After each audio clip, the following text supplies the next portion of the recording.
Bam! What's going on, folks? MC is in the house.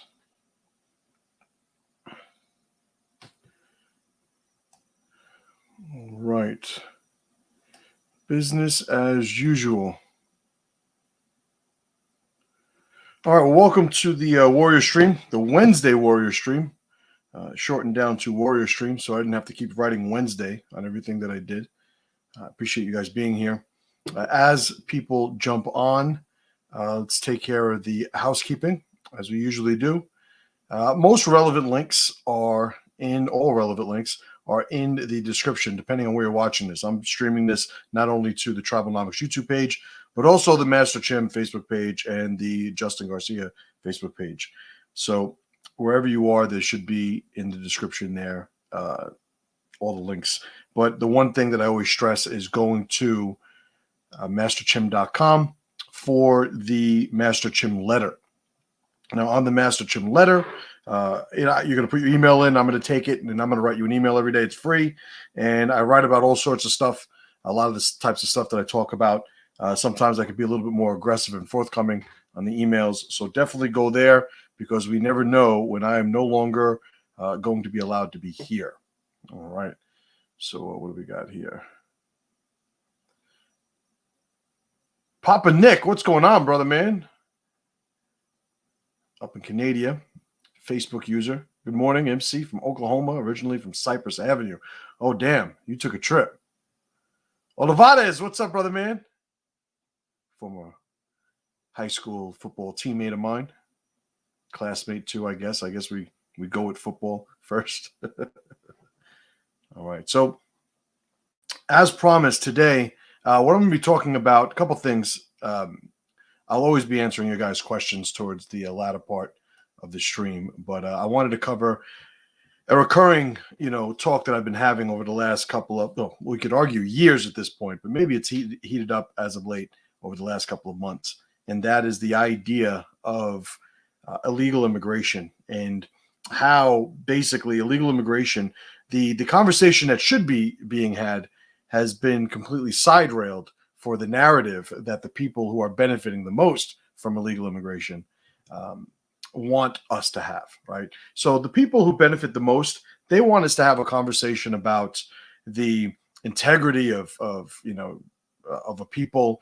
They want to talk about compassion. They want to talk about how selfish we are. And they want to talk about a lot of things that by and large are all valid points if we're talking about a group that collectively is sharing the same resources and has sort of skin in the game in the alliance that connects them in the first place, right? So if you and your family sitting around the dinner table and you're saying, okay, what should we eat tonight? Should we eat, should we make burgers? Should we have pizza? Should we make some pasta? What should we do? And a guy walks in, off the street into your front door, sits down and goes, I go for burgers. Crazy example, but they usually illustrate the point the most effectively. Everybody collectively in that family sitting at the table will look at him and go, who the fuck are you? And get the fuck out. Either get the fuck out of here or, hey, I guess we can give you something to eat, but we'll fucking let you know what you're going to eat and when and how much, etc. Having a conversation about the legitimacy of the people who are invading the country, because that's what an invasion is, right? You sort of en masse, you enter into a country without permission, right? The people who are invading the country, having a conversation about the quality of their culture has nothing to do with our primary concern for the liability we are experiencing, the damage we are experiencing from illegal immigration. Donald Trump said a bunch of years ago, they're not sending their best. They're sending, drug dealers and rapists and whatever he said. And, statistically, that's true. We could play the political semantic game of, was that true? Was that not true? Was that rude? It's like all of that is irrelevant. At some point, it's sort of like the adults need to have a conversation because I can't believe you said that about this person, or I can't believe you used that language at some point, like we have to understand how spoiled we are, that we could actually take issue with the nuances of language over the substance of actions, right? So we want to have an opinion on about what kind of language politicians are using to talk about other, certain people, and we don't even understand how spoiled we are to even have that expectation, right? To have that sense of entitlement that they have to speak in a way that doesn't, flare up our, our sensitivities and et cetera. So the people who are coming in, first and foremost, they don't have to be bad people, right? They don't have to be bad people at all. When we're looking at things through a tribalnomics lens, or looking at things through there's me, there's my, growing concentric circles of alliance, the circles that encompass legacy, I consider my collective tribe, right? This is all the terminology that I use just to get, language, consistent and accurate in how we're using it. If somebody is so many circles away that there is no investment to be had, then the only time I would give that person access to my resources would be for catharsis, right? Now you could say, well, this is, if we're, we don't want to be stuck here, these isolationists, not talking to the rest of the world. And that's don't conflate that with what I'm saying. What I'm saying is there are going to be people who have nothing to offer that we need, in a way that giving them resources is going to give us a positive return, right? So it's like, if I give them $1, I want to get at least $1.01 back. If I give them $1 and they give me $1, there's really not an incentive. There may be a benefit, but there's not an incentive to do that. Now, the benefit is negligible at most, because now you're putting your resources under the control of other people, right? So it's like, if I give $1, I want $1.01, and that 1 cent is the synergy of this alliance and the motivation and the incentivization to have it in the first place. So it's not that we can't talk to other countries, we can't talk to people from other lands. It's just that we have a criteria for making sure we don't lose all of our shit as we engage with them. If we just connect with people based on how they make us feel, or how we feel as a result of make ourselves feel as a result of engaging with them, then we're not really taking inventory of what's going on with the resources that allow us to exist in the first place. All right. So there's a verb that I use called selfing, right? Selfing is an identity, and it could be an individual, it could be a group of people, it could be a tribe, it could be a country, whatever. It is the act, the actions taken, the rituals performed by that identity in order to basically continue the movement that allows them to exist. It's really self-preservation, elaborately designed and maintained. I'm just trying to make sure that I stay being me. It's why we get up, we do the things that we do, right? Selfing for the individual at the individual scale are things like eating, things like sleeping, things like going out and moving and walking and exercising and interacting with things. And, we need certain things to rely on in our lives in order to perform the selfing rituals that we have, sort of a stage that we could stand on. That's the certainty that's in our life. But we also need a little bit of variety, a little bit of, well, what's going on now? Because if we know everything that's going on at all times, then how do we separate, one moment from the next? How do we distinguish them, right? So all of these things at the individual scale would be selfing. Well, if we go up, just relevant to the topic at hand, if we go up to a national scale, the country level scale, well, what are the things that we're doing with our resources? How are we investing in them? When we allow people to come into the country with no alliance, right? Because that's basically what it is. When we have illegal immigrants, there is no alliance that we have with them. There is no criteria by which we make sure that we're getting more than we're putting out, which means other people are going to control the amount of resources that we have as a country. And that is both literal and figurative resources, our very identity. So if you look at all the stuff we have, right? So there's an argument that people want to have that, well, we have all this extra stuff and other people need, access to this and so and so. Well, okay, we do have a bunch of stuff, right? We're greatest country in the history of mankind. How did we accumulate that stuff? How do we continue to generate that stuff? We have certain aspects of our identity, our selfing rituals that we've been doing at this point for a couple of hundred years that allow us to accumulate these things, that allow us to get to where we are, right? And every once in a while, we got to make adjustments.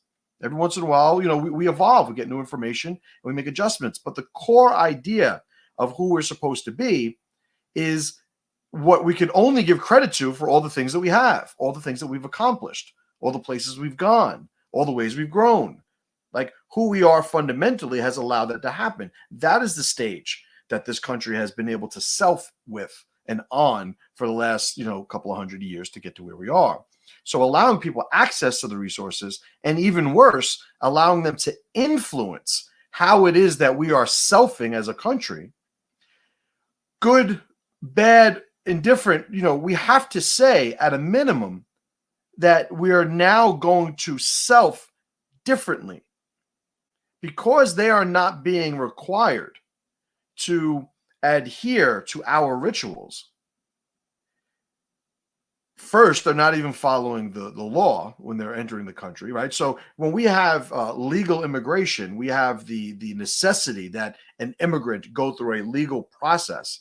It retains, even if it's a bad process, even if it's an overly,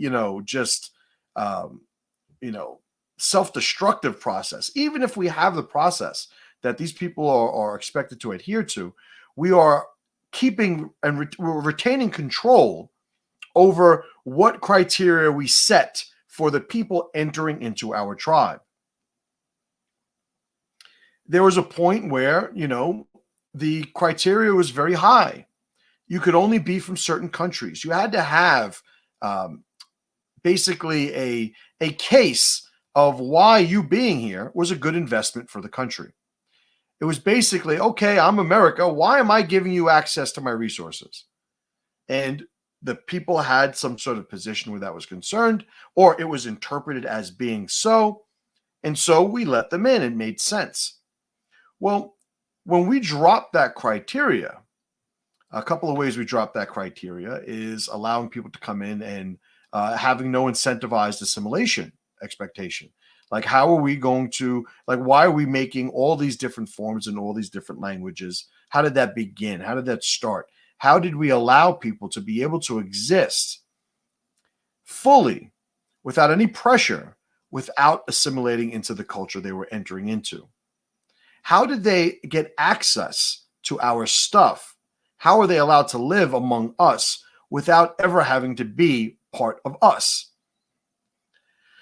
Many different ways that's happened over, the last, you could argue, really 60, 70 years, whatever it is at this point. But I don't want to get too much into the details because we lose the concept. I don't want to, this shouldn't be a political thing first and foremost. That'll be the application. But fundamentally, you have to have a sort of foundational understanding of how these dynamics play out. Like saying, well, we should give, every illegal immigrant, the ability to stay, and asking a person why they do that. And they say, well, because these are good people, or you have the dreamer scenario where, well, they were never raised in their country. That's a foreign country. This is all they know. Like, okay, mom, but none of this has anything to do with how we're going to govern our resources moving forward. How do we maintain the integrity of the country? It's not going to be just placating sob stories. That's not the adult thing to do here, right? So when I'm looking at people that enter the country legally, meaning they're following the law, obviously there's a lot more access to benefits, just being here than there was, 100 years ago. And I don't want to just keep going over it. Like other people have talked about this, extensively, so I don't want to rehash all of that. But just to make the point, because it's congruent with what I've said so far, when people come 100 years ago and they don't get a bunch of benefits, that means they're really not getting a lot of resources. So it would make sense that it would be easier to allow those people to come in. Maybe the people coming from, Ireland and Italy and whatever other European countries were flooding in, Poland and whatnot. Maybe they weren't doctors and high-level engineers, but they also weren't getting much. So it still was a good investment at the time. We had enough resources. We were getting a net positive because they weren't getting a bunch of benefits, and they were given the opportunity, and it turns out these people actually made good on it. So it was a good investment, therefore a good decision to allow these people in. Now, it evolved past that to allowing people who basically they needed it to come in. Not that we benefited from it, but they needed it. So now we are, again, under the guise of, humanity and compassion and all these different things. Let me know when your feelings ever pay a fucking month rent, by the way. But we have these people who are now, through that narrative, now saying, well, we need to let these people from these other countries in. And again, this is no criticism of those people. I am never going to fault a person from another country for wanting to, better himself, his life, his family, and whatnot. And even to the point where we can criticize the men who leave war-torn countries, because they're not defending their countries. They're leaving and running for the hills, and I have plenty of criticisms where that's concerned. But even those people, I'm not going to sit here and say like my position isn't a preference, right? I know that if men leave countries, this is how people take over. It's fine, but there's an argument that a lot of these war-torn countries are being controlled and tyrannized by these crazy people, gangs and dictators, etc. But there's an argument. Well, the men that are leaving are now invading America, so it's like, okay, they're invading us. Well, we're going to invade you guys, and by the way, they're going to wind up better off than the people who invaded their stuff. So again, I can't fault a guy, for wanting to better his family, right? Then there's something, when we talk about patriotism, and I don't want to get too much into patriotism, but when we start to talk about patriotism, there is a collective identity. And it's how do you expect anybody to be patriotic if there's no collective identity? If there is no functional clinging to the idea of we, that is instilled in the individual, right? In order, like, I am an American. Now, me, Justin Garcia, Master Chim, like, I am an American. Like, the American identity is a part of who I am, right? The Constitution, the history of the formulas that this country has been running, the environment in which I grew up, and I see this on full display when I interact with people from other parts of the country, and their I would say deficient relationship with ideas like autonomy and liberty and freedom and et cetera. The rights of the individual. A lot of these people from other countries, it's not even that they don't even understand it. They don't even want it. Like, they're good. It's like, nah, the government handles that. The government will tell me what to do. And that's how they were basically bred to be. And again, it's not a value judgment. I'm just talking compatibility, with my identity. Like, no, I'm a fucking wild animal. Leave me the fuck alone, right? So when we have people that come into this country that are offset, allowed to come into the country, that are offset in their cultures, are not pressured to assimilate, right? So one of the criteria I use when working with my coaching students when it comes to business is this HIT 100 concept, right? And HIT 100 is hiring, training, tracking, right?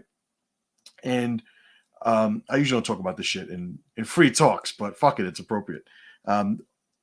It's like if you have an employee, right, who you want to be 100%. If you hire an 80, then you need at least 20, and these are just employee points, right, that equal 100% perfect employee. So you hire an 80, all you need are 20 in systems. If you hire a 40, you're going to need 60 in systems. If you hire a 10, you're going to need 90 in systems. You look at McDonald's. They have, and I say this more vulgarly on private talks, but let's just say they have people with Down syndrome and mentally ill individuals, cognitively deficient individuals, running ovens and stoves and shit. Like if that is not a testament to systems, I don't know what is. So when we look at the country, right, using that, and I don't want to go too far into that concept, but I think the gist of it I've conveyed. When we look at the people that come into this country, it's like, okay, let's say if the perfect American is 100. If the perfect American is 100, right, whatever that is, it's an abstract idea, but if that's 100, we used to let people in that were 60, 70. And then the 30, 40 was the opportunities that they had to work. And who they were, butted up or married to the opportunities that they were afforded, generated a lot of success and a lot of growth for the country. We are now not only allowing in, 20s and 10s into the country, but we don't even have the 30 or 40 in systems to support them to get them to connect with what an actual functional American is supposed to be in order to maintain what we've had. Right? So now it started off by incentivizing people, not giving them any benefits, just giving them opportunity. And the people that came here were given that opportunity. They came here because they saw it as an opportunity, talking 100 years ago. And there's still people that do that today, but collectively, big numbers I'm talking about. They came in and they did what they needed to do. They were 70s and 80s. And it was okay. They were like, I don't care if you only have, 20 or 30 in opportunity. Like I'm a 70 or an 80, so I'm good. It works. I could do the work and I could fight for success. And we saw that play out in large numbers. Then we started getting not 70s and 80s. We started going down in who we were getting. Now we have people who are in the negative side, which is another whole thing that I'm not going to address today. But we have people who are coming in that are much lower, while also decreasing our systems to incentivize them to get to 100. So that's part of it. Like that is what we graduated toward. Now we are not even expecting anybody to comply at all. So we are literally saying you could be here as a 0, maybe as a 10 to a 0, and you're good. That's what illegal immigration is. Now, again, this is not the quality of the person. This is not the quality of the culture. This is the pre-assessed compatibility to our culture. How well are they going to be an American? How effectively are they going to be an American? How easily are they going to assimilate into the rituals that make us Americans? Like we're not even having a requirement that allows us to remain functional. And now the thing is, when we talk about giving these people the ability, path to citizenship, we're now giving these people a vote, right? As soon as they, and you could say, oh, this person, grew up in America, they don't know any better. They're illegal, but to send them back to their country would be cruel, and the path to citizenship, like there are so many, I'm not going to call them loopholes, but I'm going to say, strategies that have been allowed to allow people to maintain this offset, to continue to destroy the American identity. Now, you could ask, well, why would people in power do that?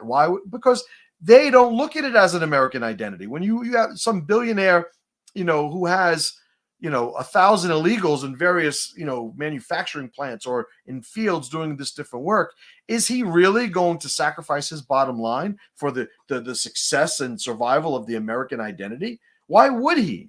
If this ever turns into something else, he'll be part of the aristocracy. Why are we putting it on them? Why are we allowing them to influence this? Which gets into bigger, this is always, a multivariate dilemma, right? It's not always we just do this one thing and we're good.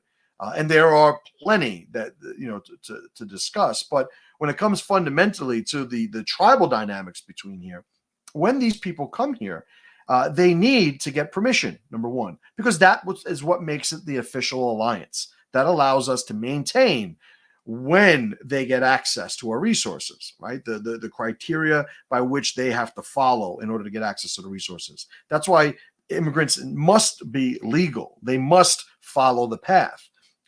After that, the path itself must reflect a way to get these people to 100. Using my Hit 100 model, it's like, all right, you want to let 30s in? Show me the 70 in systems and opportunities we have for them to make them compliant. And what that would look like is a lot of pressure, a lot of training. Basically, it's like anything you did in that 30 culture. And again, this is compatibility. This is not value or worth in and of itself. It's compatibility to us. You are only 30% compatible from that country. When you come here as a 30, like we are forcing you to do what we're doing here because that's the only way we're going to make them functional. So if we don't even have that pressure, we're not even telling them to get permission to come in, right? That's illegal immigration. Then when we do allow them to come in, even legally, are we pressuring them to compensate for their offset from who they are to what we need them to be in order to keep America functional? And then on top of that, when is enough enough? Do we even understand that? Or are we also operating, like so many, politicians will sell? Are we operating on this notion that, immigrants have a right to our resources? Because that's what it is. America should always have, immigration. Like, I'm not saying we should stop immigration, but what I'm saying is, are we really of the mindset that this is something that the rest of the world is entitled to? Because that's what it is. When we say we're a nation of immigrants, some of our best citizens or one of our strengths is the diversity of all the people that came here. What you're basically saying is the world has an inherent right to our shit. I don't think that that's the case, which means there's even certain circumstances and criteria where I would say there's no immigration. No immigration. Because we'll make alliances with you. Absolutely. Let's find a relationship that benefits us both, in a positive way, win-win, because there's the synergy. I put $1, I get more than $1 back. They put in $1, they get more than $1 back, right? Figuratively speaking, right? I could build relationships like that all day long. But what is the criteria by which I am saying I'm always going to allow people from other cultures into mine? I just think it's a flawed premise, right? So let me see what's going on in these comments. What's going on? Sean Gillen, what's going on, brother, man? What's up, Corey? John Wiley, what's up, my man? What's up, Will? Wade, what's up, brother? Johnny Groove, what's up, my man? Cherrytown Vibe, my man Magoo. Derek, what's going on? Right. Cherrytown Vibe says, as an employee of the city of New York, I can tell you that our city caters to illegal aliens. For example, we don't require them to speak English. Absolutely right. And again, it begs the question, well, why would we do that? I'll tell you right now. Okay, how's about this for, walking the walk?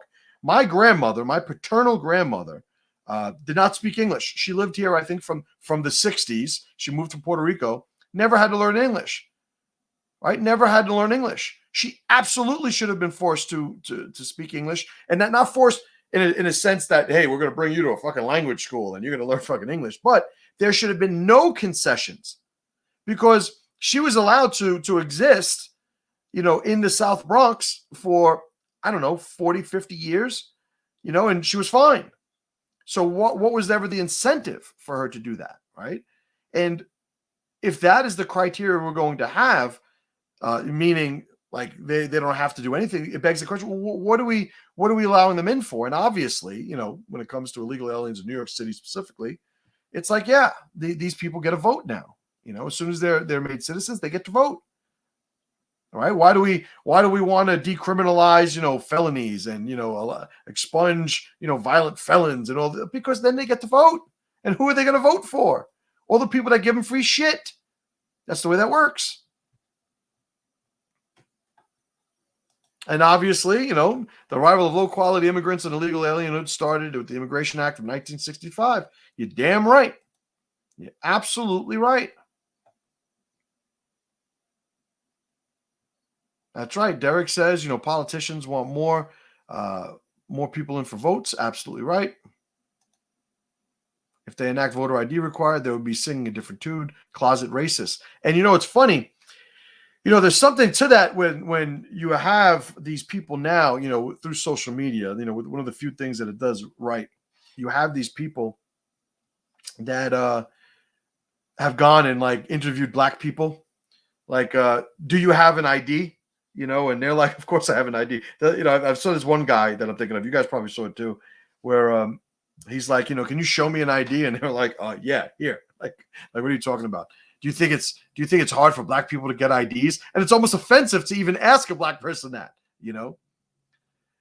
But that is exactly what the narrative is, that we're suppressing votership, in poor communities when we expect them to have an ID.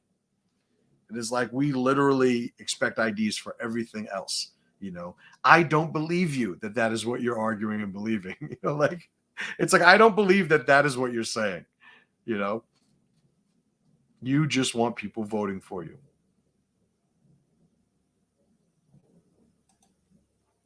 Went out to eat last week and the illegals working there cooked the shit out of my steak. It was disheartening to know he was being used cheap labor because he doesn't care about being an American. And I'll tell you, it's so easy to get side railed. And this is where the not apologizing piece comes in, right? So I'm the guy that made the shirt, never apologize for being a man. There is such an addiction to apologizing because of the social credit that you get and leverage nowadays, that it undermines the ability to have a conversation against the normal obstacles that are put in your path. So if I'm somebody who is, talking about illegal immigrants, they should not be allowed to stay here. They should all be deported. If somebody was of value while they were here, sure, allow their application for citizenship to go to the front of the line, but this is not an individual, thing that we're talking about. We're talking about an existential threat for the country, as it exists today, right? So it's never like if I this guy, you're telling me this man and his small children should be deported back to this country? Yes. Well, but what about his daughters? It's almost like listen, don't even ask me about, because there's a certain point where, all right, if you make me fall in love with this guy and his daughters and his family, I'm going to help them. I'm going to say, yeah, they got to stay. But by the way, all the other people like them still got to go, because that's the way it works. The more we personalize this, sure, that's something that we can connect with on an individual basis. But the numbers that we're dealing with are so far beyond an individual scale that we still need to have a position at that scale, right? So it's like you have the people who, and I've known many of these people who, entrepreneurs, business owners, they hire an illegal, and then they become a sponsor and assist that illegal into getting his green card and eventually his citizenship. Happens all the time. And I don't have a problem with that, but that's on an individual scale. I don't think it should be the law. Meaning I don't have an individual problem with somebody going to doing that, saying, how could you do that? He's an illegal. No, because this is the scenario we live in. But if we're saying, okay, how do we create a criteria to move forward in a way where we're not sort of catching up, like we let everybody in and then, let's pick out the bad ones after they're already in the country.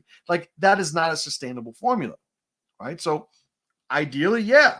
I remember my wife, when she and I first got married, she was here on a work visa, and we hired an immigration lawyer, right? Because she didn't want to continue work where she was working, so we hired an immigration lawyer. And there was a part where we were going through the process, and we thought she was going to have to go back to her country, to Brazil. She's from Brazil. She happens to be in Brazil right now for a couple of weeks. We had to determine whether or not she was going to have to go, and we were prepared to do it. And then it just the paperwork went through and et cetera, and she didn't have to go. And then eventually everything worked out. But I understand that there are a lot of variables. There are a lot of individuals at play here. Anybody that's close to me, anybody that's in my tribe, my family, listen, I'm going to do whatever I can to help you.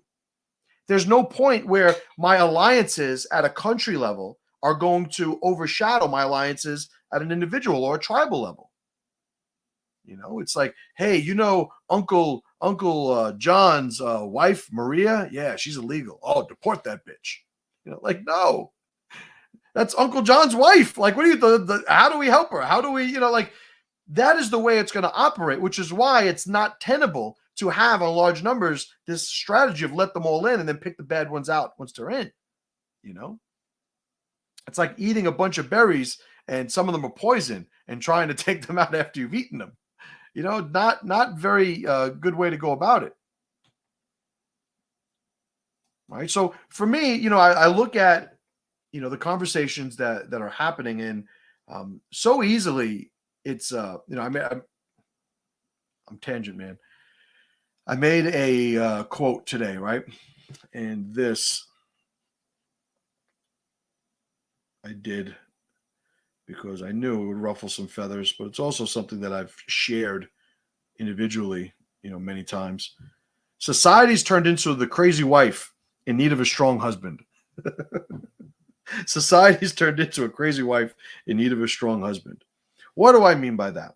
It has to do with the male-female dynamic, and what type of archetypal, instincts they have, and drives they have. How does a man fulfill himself as opposed to how does a woman fulfill himself?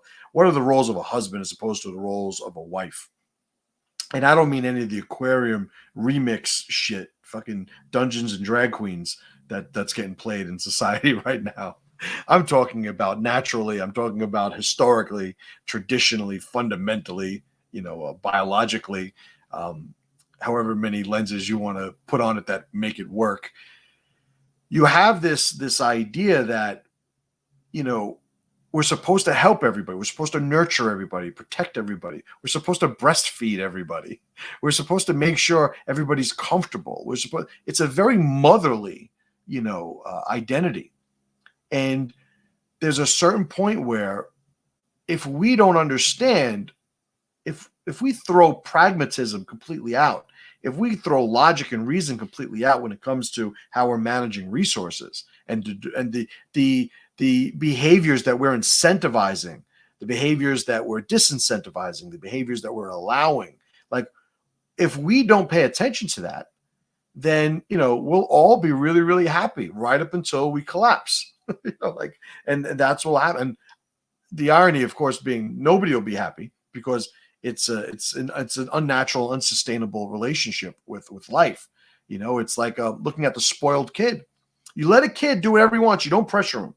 I want him to be good. I want him to be happy. So you don't make him do this. You don't make him that. What you're ensuring is that kid is miserable the rest of his fucking life, because the entirety of his interaction with the world is not going to reflect this. Just remove all obstacles and barriers. Like, that is a simulated life that is produced by other people and their resources.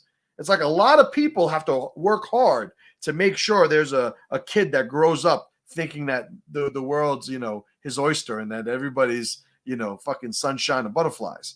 It's very unnatural and it requires resources to do it. It's like when you see these electric cars that are getting fixed by like diesel powered cars or gas filled generators to charge a battery for it's like, this is the fucking joke of it. Right. So when we look at where society is today, it's like, you can't apologize for saying illegals should go home, because it's not a value. You're not saying in that statement that they're worthless as people. You're not saying that they're bad people, or that they're all rapists and murderers and all these different things. That's certainly a component of what happens with illegal immigration. But all you're saying is fundamentally, almost mathematically, that, yeah, it's not going to work if it keeps going like this. It's just not going to work, because there's no incentive for the people that come here illegally to comply with the laws that we have. Like, what makes them comply with the laws? It's like, it's the whole thing. And I made this observation in a different application. It's not illegal to break laws. A little confusing there, right? A little counterintuitive. What do you mean? So, of course, no, it's illegal to get caught breaking laws. All right? Because if it's just breaking laws, who the fuck could pay attention to all the things that they're putting in the books these days? But it's really, we know when we run into some sort of authority figure that cites some infraction because they observed us doing it.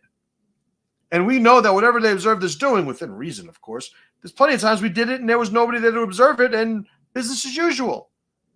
Come on, how many of you guys obeyed the speed limit today? How many of you guys wait till the green light and crossing the crosswalk? I mean, what are we talking about here, right? So if we don't expect them to follow our laws, then there's no expectation that they're going to comply to our culture. if they're still getting resources? Right? You hear some countries, and I don't want to make this about one country over another because we lose, what I'm trying to really describe. But when some countries come here and they say, okay, this is our religion, so we want our communities to follow the laws of this religion. It's like, well, yeah, sorry, buddy, that's not the way it works. Because you could have some gay guy and his boyfriend move in next to you, and you can't tell him shit because he's an American just like you, motherfucker. They don't want to hear that. It's funny, but where my school is in the Bronx, there's a big Bangladeshi community. And these people, they're playing the game. And they're playing the game to win, but they're playing the game to win as who they are. They're not playing the American game. And I'm not saying they're bad people, right? I'm just saying there's a lot of incompatibilities, and they're using our system to leverage it. But they're doing it intelligently. They're doing it smartly. I can't, say anything bad about a guy who comes here from another country, wants things to go his way, and the way of the people that he came to this country with. So they start running for local office. They start making changes in the way that law enforcement and local legislators, treat their expectations or their wants and needs. Like they're doing it the way that makes sense. They're doing it the legal way. The thing is, though, if we had every offset incompatible culture come here and use our system against us, it's like that's not a sustainable system. So it has less to do with, well, they're following the laws, and more to do with, well, why are these incompatible people allowed to remain incompatible in the first place? And a lot of that has to do with who you're letting in. Are you even paying attention to who you're letting in? Like, it just gets back to everything that I've been saying so far. So, we've been spoiled for so long that we don't understand what survival looks like. It's like a rich guy that, you see this happen with professional athletes all the time, right? People that didn't earn their money slowly, sort of dollar by dollar, brick by brick. People who just have an extraordinary skill that this society pays them an incredible amount of money for because of the money that it generates in other ways. But these big time athletes get these huge contracts. They get these huge, bonuses and these huge, salaries, and balling, buying mansions, this and that. And how many of these guys do we hear either when they're still working or shortly after they retire, they're broke? Happens over and over again. Why? Spoiled. They have all this money. Think it's going to last forever. Well, that's what happens in this society when these people, collectively, Americans, we don't really know what suffering and starvation looks like. We don't know what fighting for our very survival looks like. We haven't had to do it in a long time. A lot of the wars that we fought, I mean, since the Civil War, as a nation, as a national identity, like we go over there to fight wars, right? There's a bad guy over there. Over there changes, depending on what conflict you're talking about, but it's over there. We send our young men, our warriors over there to fight the bad guys. That's how spoiled we are, right? So, yeah, well, listen, we got water on both sides. We, narrow, Central America and Canada. I was gonna say Canada up top, and who are they fucking with, right? So it's like, we understand why we're spoiled, but we still have to be adults about what it is that we're doing. Right? All right. That's right, and that's mine. Dungeons and Drag Queens, right? You guys can run that all day long. Just give me credit.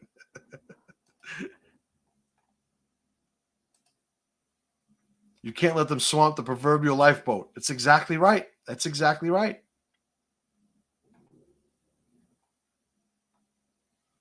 They have no reason to be accountable. And this could have been a reference to the immigrants, the illegals themselves, or the people hiring them. And it speaks to another, universal. It's like having a functional relationship with consequence. I always talk about kids when you're raising kids. The kids, like when it comes to like climbing trees and doing I let my kids do everything right up until I think if it goes bad, they'll die. right? So my kids are not allowed to die, right? But aside from that, it's like climbing a tree, like watching my little daughter climb a tree, and it's like, oh, but I'm like, if she falls there, she might break an arm, she might break a leg, but you know what? She's not going to die. So yeah, go get it, sweetie, and just sit there and clench my teeth and bear it. Like introducing them to consequence, introducing them to what's going on with this sort of causal relationship with their environment and how they have to be accountable for that. Like as children, we want them experiencing as much of that as possible because they tend to experience the consequences at a children's level, right? But when you get to adulthood and there's no functional relationship with consequence, they wind up thinking they can do whatever the fuck they want. You know, I made the point before, I've gotten into a lot of fights in my life. And, you know, there's a lot of people that I've hit, you know, and usually hit first. And when I hit them, a whole slew of them, you know, they have this like disbelief, you know, because they thought everything up until the point where they got hit, they never thought that they could get hit at some point. Like it was always a surprise to these people. You know, it's like, oh my, like you just punched me in the face. It's like, motherfucker, did you not, like right before I hit you, you were pre-punched. Right? You were talking in a way, you were already pre-punched. Okay, so I just finished it, you know, but if they have no functional understanding about what consequence is like, it's like, this is how people conduct themselves, right?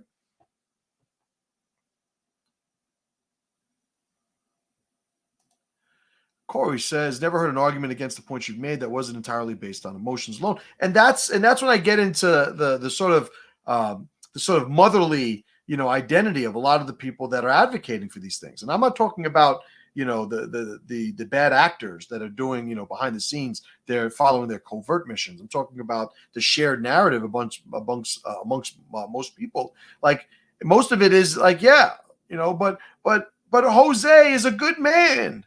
But you know, Guadalupe, you know, has helped my children immensely. Or you know, Juan works 15 hours a day. Like, listen, I ain't got nothing against those fucking people, right? So having this sort of plea to emotion, it's like I can concede every point that you're making and still say, yeah, but they still have to go because we don't have a system that could survive this, you know.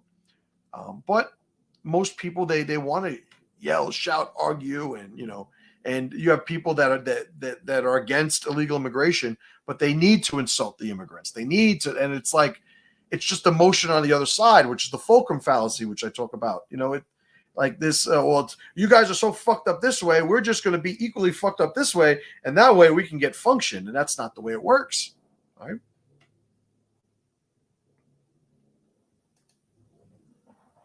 That's how ancient Rome fell. The immigrants came in, become the government. You know, you look at every empire, every real people, you know, like how did they wind up becoming undone? And there's always a displacement of the identity, producing rituals that don't replenish the generations of the identity that they once had. It's like if we do things as Americans in this generation, and the next generation, we're doing things that are a little bit more offset from our identity. Well, a couple of generations, you know, a few generations after that, it won't even resemble America. You know, welcome to 2022, right?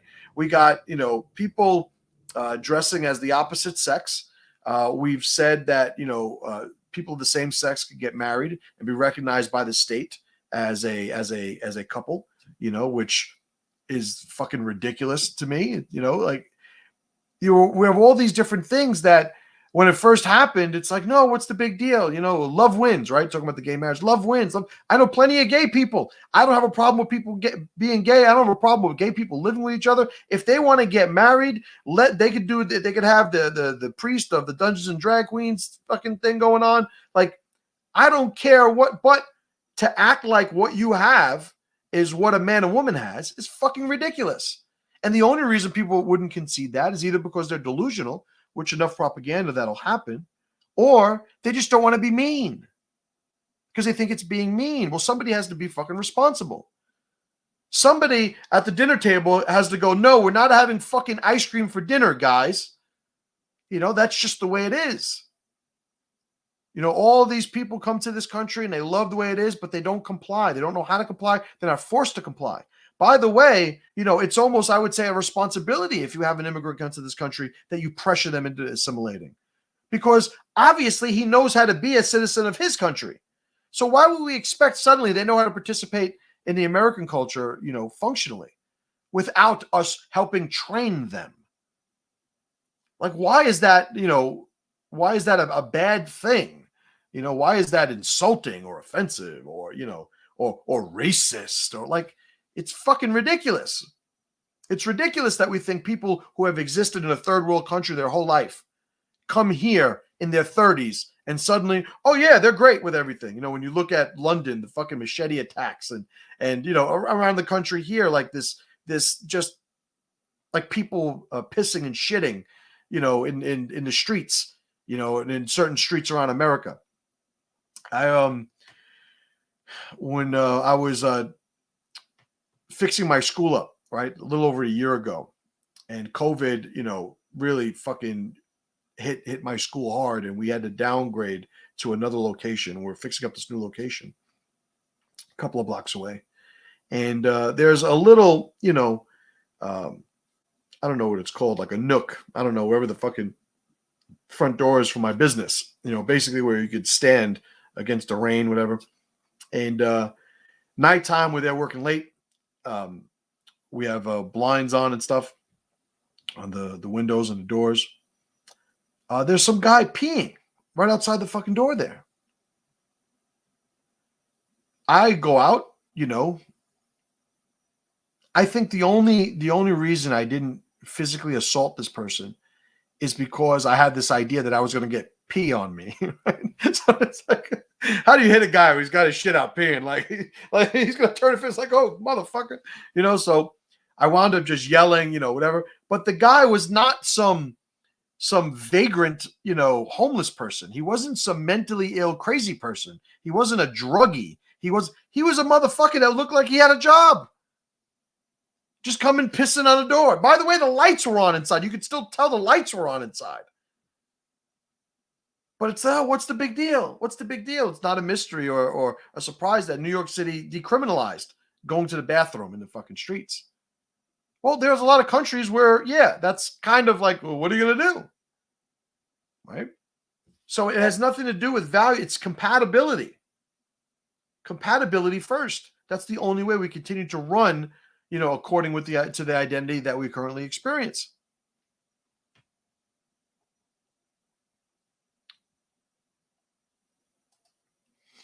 Only country that the entire world wants to enter, but the libs who live here can't stand it. Well, and I agree completely. This is what you have. You have people that are talking about how terrible America is.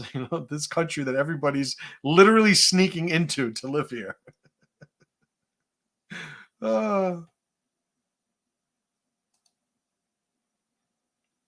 Rome fell through decadence and becoming soft. The Giga Chat gods just pressed them aside.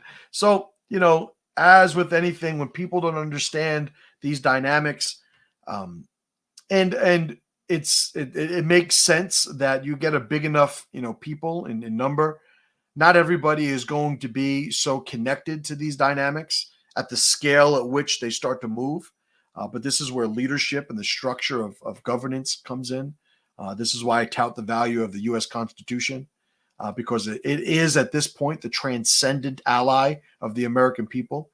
It's something that is out of our reach, that allows us to sort of orient ourselves as we navigate, existence. In a lot of these other places, a lot of these peoples and empires that have fallen, they never adjusted at that level of scale. And they were at a much smaller level of scale of feeling good and making good and doing what you want and doing something new. And, I remember hearing when I was younger, you guys might remember this, they used to talk about like sex toys and how sex toys were actually sold more in like the highly, conservative Christian areas of the country, right?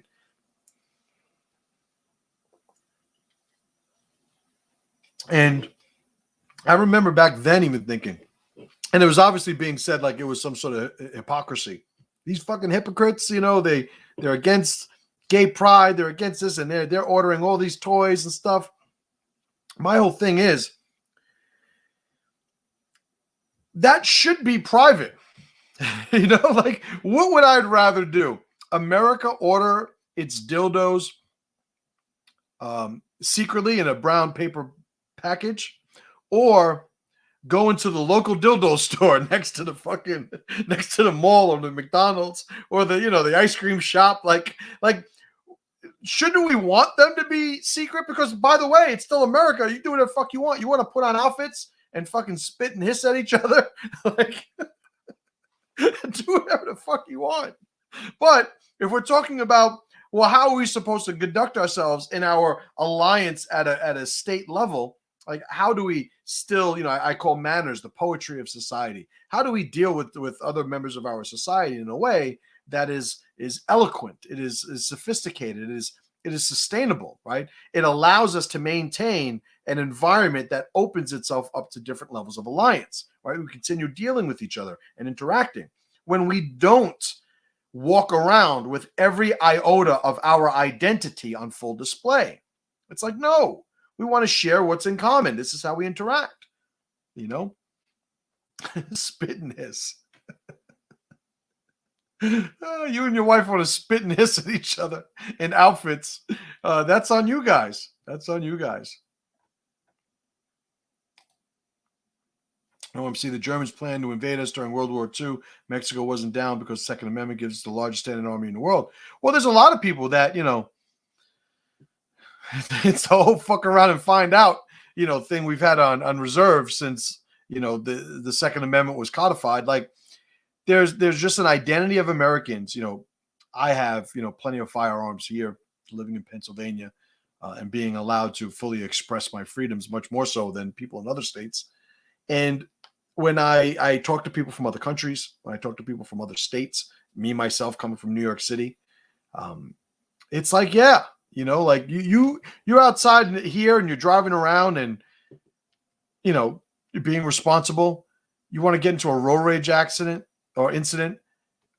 If the plate's from New York versus the plate being from PA, it's like, the guy from PA, much more likely he has a gun, right? Middle-aged white guy, much more likely he has a gun. Middle-aged white guy from New York, that motherfucker ain't got a gun, And just statistics, just numbers. But this is what happens when people. I remember when I first moved up here, I was at a gas station, and there was an older guy who was on the other the pumps on the other side of the pump I was using. Older guy with a pickup truck, and he was filling gas cans. And he's sitting there, and there's this guy waiting. Early 20s, pimped out, like, little shit mobile, like fucking Honda Civic with rims, like one of these fucking idiots. And guy came out, and it's like, "Oh, you gonna take long? You gonna take long?" And the guy was like, "I'm gonna take what I take." Like he didn't give a fuck, this older guy. And this guy the younger guy started getting really animated. And I'm sitting there, my gas is already full, but I'm just sitting there just pretending. And the young guy's, going off, and he winds up walking into the little convenience store in the gas station. And so I look at the guy, and I'm like, "Hey, man, you good?" And he looks at me. He goes, "Yeah, I'm good." And he opens his shirt, and he has a fucking revolver. And I'm like, "Okay, have a nice day, sir." I just fucking got out of there. It's like, it's a different mindset, right? And you could tell the younger guy, also Pennsylvania plates. You could tell when somebody grew up in an urban, environment, or is very, very much influenced by urban identity, right? Jamie says, "What's up, Jamie?" He says, "Lots of good people threaten to swamp a lifeboat, and plenty of good people have to cave their heads in with paddles to make sure they don't," right? It's all fun and games until the guy goes, "Yeah, you know what? I'm not going to drown." So I'm climbing in that boat. And then the guy in the boat eventually goes, "Yeah, you know what? You're going to die instead of me," and hits him with the fucking oar over the fucking head. People get to that point. And some people right now would absolutely feel moral saying, "Well, get in the boat, we'll all die together." At least nobody had to hit anybody over the head. Oh, man, you guys are popping and locking these fucking comments. All right. I'll do one more here. Corey, what's up? Tradition keeps the people strong. It's something to unite under and rally around. It's there to reference its history and something for future generations to inherit. And I would say here, look at tradition this way. Tradition is what we used to do to get what we have. Like, these are the formulas that are shared. It's like, guys, you see all the stuff that we got? Yeah, this is how we did it. You know, and if a people says, you know what, let's keep doing this because that's how they got it, you know, that is tradition. Now, there's always going to be some offset. This is because there's going to be new people interacting with the world in new ways. So there's always going to be some change. But there's a certain point where the essence of how tradition succeeded or what made it functional needs to be preserved. And if we sort of move too far away from tradition, we wind up, because we don't have the process to distill what part of that tradition was actually giving us the successes that we had and what didn't, what was more preference-based, right? So if we move at too fast a pace, we don't allow for a process that allows us to make that allows us to make that distinction. So we just wind up throwing the baby out with the bathwater, so to speak. We wind up just going, no, I have a way that we could be successful too, you know? And that's what winds up happening. We don't have the ability to stay in touch with the fundamentals and the universal, you know, successful formulas when we just say we're just going to do something different. Why? Because I don't believe in that. You know, it's some of the founding fathers owned slaves. Therefore, the Constitution is, you know, irrelevant. The Constitution is bad. It's like, no, that's not the way this works. There's a little bit more context and nuance to exploring, you know, what variables are at play here. And if you're not willing to do the work, yeah, you really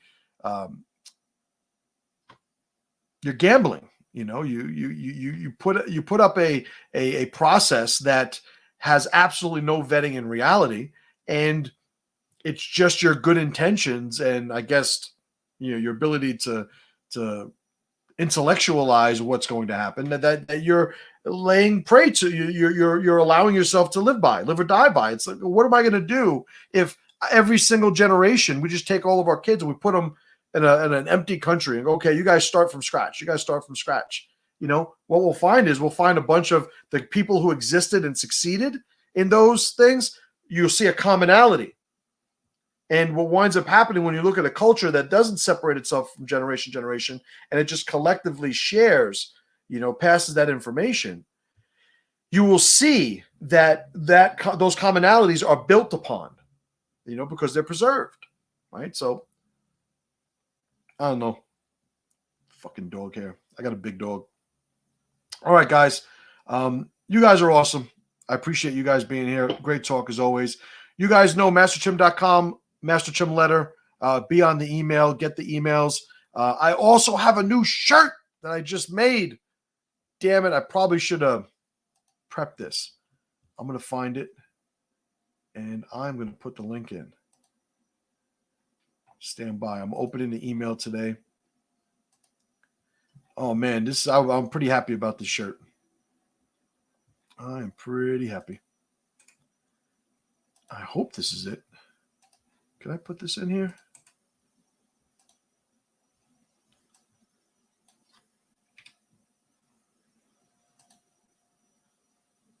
Bam! Strong Legacy, Good Death. A new shirt I just designed and put up for sale. So you guys should check that out. And I probably should have put that in the description, but whatever. I'll figure it out later on. As I was saying, I appreciate you guys. I will see you guys next week. Remember, every Wednesday at noon, the Warrior stream, and I will see you guys then. All right? As always, brothers and sisters, pressure to power.